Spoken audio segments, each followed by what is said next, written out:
स्वागत है आप सभी का आज के इस सेशन में। और यदि आप इस सीरीज़ से जुड़े हुए हैं तो आपको ये पूरी तरीके से पता होगा कि इस सीरीज़ का सिर्फ एक मकसद है कि हम ऑप्शन की मदद से और क्वेश्चन में आए हुए लूप होल्स और साथ में जो हमारी बेसिक अंडरस्टैंडिंग, बिल्कुल बेसिक अंडरस्टैंडिंग के बल पे क्वेश्चन के ऑप्शन को सेलेक्ट करने की तरफ हम लोग बढ़ रहे हैं और बेहतरीन अप्रोच डेवलप करने का हम लोग प्रयास कर रहे हैं। तो चलिए बढ़ते हैं आज के क्वेश्चन पे, देखते हैं कि आज के क्वेश्चन से हमें क्या सीखने को मिलता है। तो ये रहा आज का सुनहरा सा क्वेश्चन। मैं आशा करूँगा कि पहले आप खुद से इसको सॉल्व करने की कोशिश करेंगे, फिर लेक्चर को कंटिन्यू करेंगे। देखिए, यह एक श्रेणी दी हुई है और सीधा सीधा पूछा है इसका योगफल। मतलब साफ है कि ऑप्शन में इसका योगफल दिया हुआ है। एक बात तो ये तय है। दूसरी बात कि जब आप देखते हैं तो ये नंबर के टर्म में दिया हुआ है, तो इसका कुछ ना कुछ वैल्यू आएगी नंबर के टर्म में। और जब आप ऑप्शन में जाते हैं तो आपको एक ई वेरिएबल की तरह दिखाई पड़ रहा है। ठीक, ये ई क्या है? ये एक्सपोनेंशियल है। इसका अगर हम मान यहाँ पे लिख दें तो ये 2.7 होता है। तो अगर ई की वैल्यू हम रख दें तो ऑप्शन में भी हमारा क्या आ जाएगा? एक नंबर आ जाएगा। चलिए देखते हैं कि ई को लिखने की ज़रूरत पड़ती है कि उसकी वैल्यू लेके चलने की ज़रूरत पड़ती है कि नहीं पड़ती है। और थोड़ा सा इसके लिए हमें ज़रूरी है कि पहले हम ये देखें कि इसकी वैल्यू कितनी आने वाली है। और यहाँ पे मेरे प्यारे साथियों, हम लोग अप्रॉक्सीमेशन का सहारा लेंगे। देखिए, इसके लिए ज़रा चलते हैं। ये 1/2 को आप क्या लिख सकते हैं? जी हाँ, बिल्कुल 1/2 लिख सकते हैं।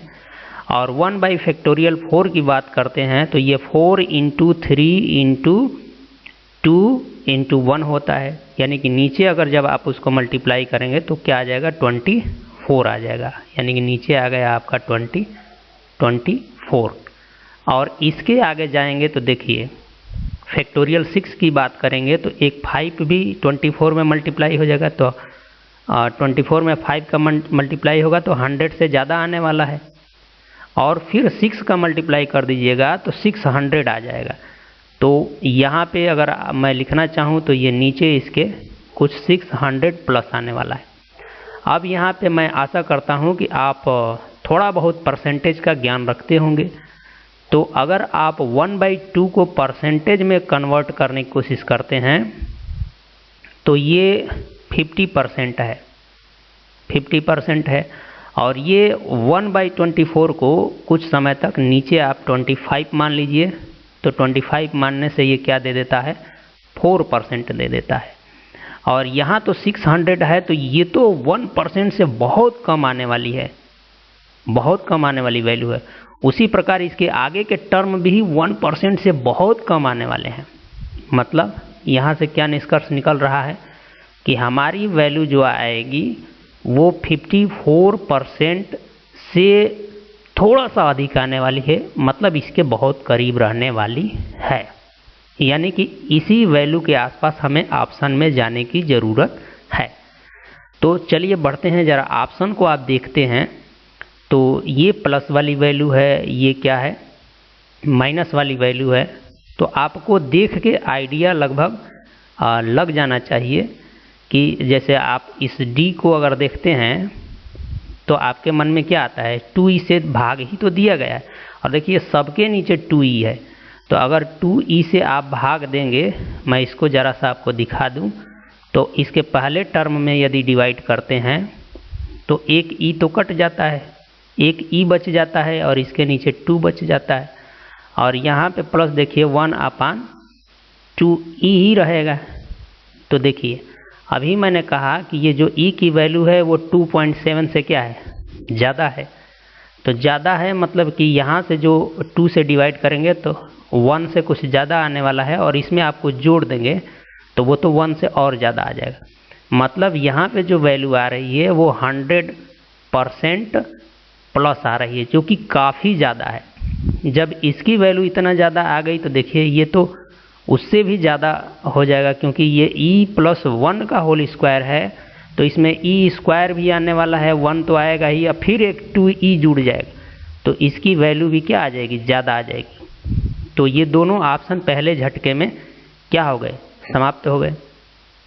अब यदि आप चाहें यहाँ जाना चाहें या यहाँ जाना चाहें, तो ये स्क्वायर देख के आपको थोड़ी डर लग रही होगी, तो इसी पे जरा सा चलते हैं।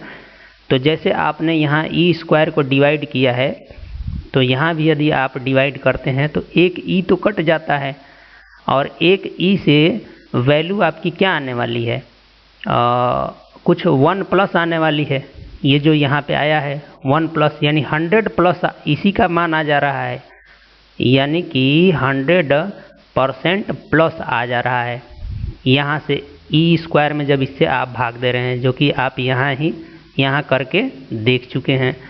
अब इसमें से अभी इस वैल्यू को यहाँ पे, चूँकि बस इतना ही फ़र्क है कि माइनस कर देना है, तो देखिए नीचे अपना 2e है, यानी कि 2.7 का यदि आप 2 गुना करेंगे तो नीचे आ जाने वाला है 5.4, और नीचे अगर केवल 5 रहता तो यहाँ से आपको क्या मिलता, नीचे केवल 5 रहता तो यहाँ से इस वाली वैल्यू से 20% मिलता, लेकिन नीचे 5 से ज़्यादा है तो ये 20% से क्या आने वाला है, कम आने वाला है, और ये 100 से अधिक है, तो 100 में से 20% यदि आप निकालते हैं तो आपको यहाँ से क्या मिलने वाला है, 80% से थोड़ा कम या थोड़ा ज़्यादा आने वाला है। ये सारी बात अप्रोक्सीमेशन में हो रही है, जबकि हमें वैल्यू कहाँ चाहिए, इसके करीब चाहिए।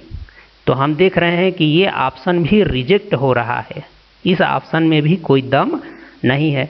तो क्या आपने देखा कि हमने 3 ऑप्शन गलत कर दिया, तो चौथे का सही होना इसकी मजबूरी है, और इतने से इसको चेक करने की ज़रूरत नहीं है, क्योंकि हमने लॉजिकली 3 ऑप्शन को क्या कर दिया है, गलत कर दिया है। तो इसका सही होना इसकी मजबूरी है। और यदि आपको लगता होगा कि थोड़ा सा और संतुष्टि चाहिए, तो आप चूँकि प्रैक्टिस दौर में है तो इसको भी रख करके चेक करिएगा, लगभग इसके पास आने वाली है। तो यहाँ पे हम अप्रोक्सीमेशन के सहारे अपनी बेसिक अंडरस्टैंडिंग के बल पे भी ऑप्शन को सेलेक्ट कर लिया, और देखिए ये आया हुआ सारा क्वेश्चन है। तो मैं आशा करता हूँ कि मेरी ये सारी बातें आपको समझ में आ रही होंगी। जुड़े रहिए इस सीरीज के साथ, धीरे धीरे ही सही हम लोग बहुत बेहतरीन अप्रोच को की तरफ बढ़ रहे हैं और अपनी स्किल को डेवलप करने का प्रयास कर रहे हैं। मेरे साथ अब तक बने रहने के लिए आप सभी को तहे दिल से बहुत बहुत धन्यवाद। मिलते हैं अगले सेशन में।